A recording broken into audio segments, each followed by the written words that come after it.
100 years ago, Egypt was a completely different nation.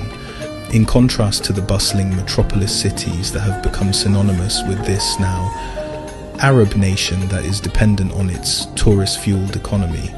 Back in 1925, however, we see an Egypt still steeped in the embers of ancient traditions, with the true descendants of the Kemetic culture still practicing an ancient lifestyle in the same way, 4,000 years after these practices were first etched in stone.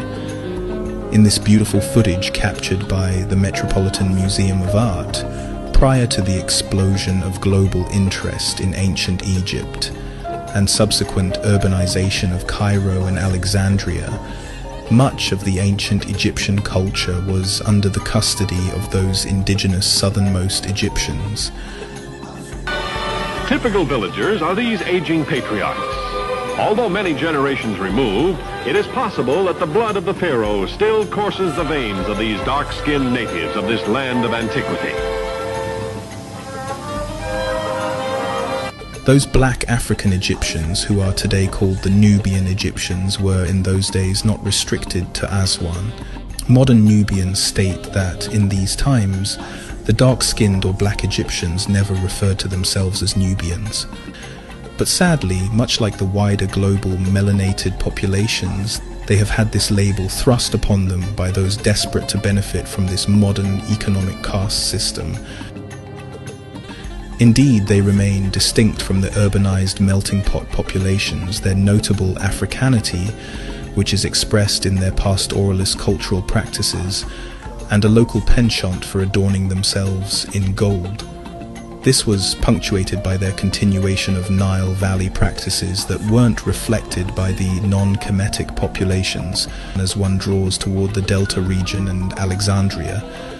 In this remarkable footage, captured nearly 1 century ago, you will observe the undeniable preservation and continuation of ancient Egyptian tradition by its indigenous African population, who are in modern times known as the Nubians.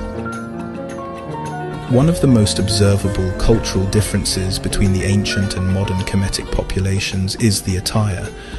More than just the influence of Islam, it seems the increasing desertification of the region has influenced the native Egyptians to lean towards a more Sahelian, Saharan dress code that is reflected in many native African Saharan dwelling groups. In fact, the native African Egyptians are almost indistinguishable from their nomadic African neighbors, the Tubu, who reside in Libya or Sudan, donning similar thobes and turbans as a means to manage their desert climate.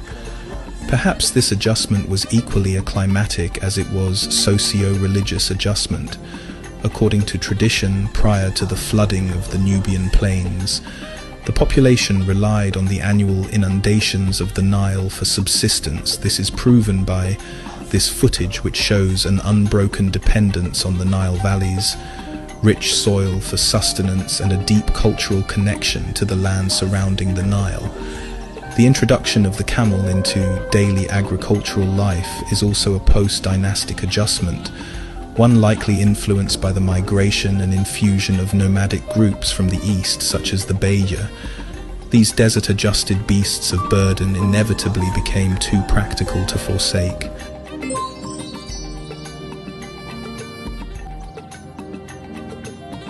The mud brick architecture that has cultural continuity in modern Nubians was employed extensively and universally in ancient Egypt.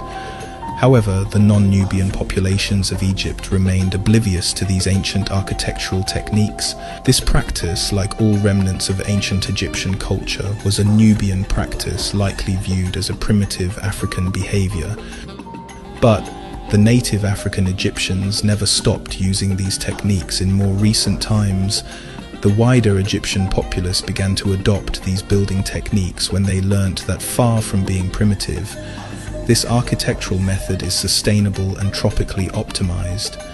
According to Virginia Emery, mud brick structures offered better interior climate control than equivalent stone structures, providing more comfortable living and working spaces. Mud brick construction was easily modified and expanded upon, allowing for the allocation of space and the adaptation of spatial arrangements in a fashion that stone could not accommodate. esteemed Egyptian architect and developer Hassan Fathi, who revived sustainable mud brick architecture across wider Egypt, did so only after being trained by Nubians in the process of this sustainable building technique. The native African Egyptians had preserved this African building technique unbroken for at least 8,000 years when we have first evidence of such buildings in ancient Nubia.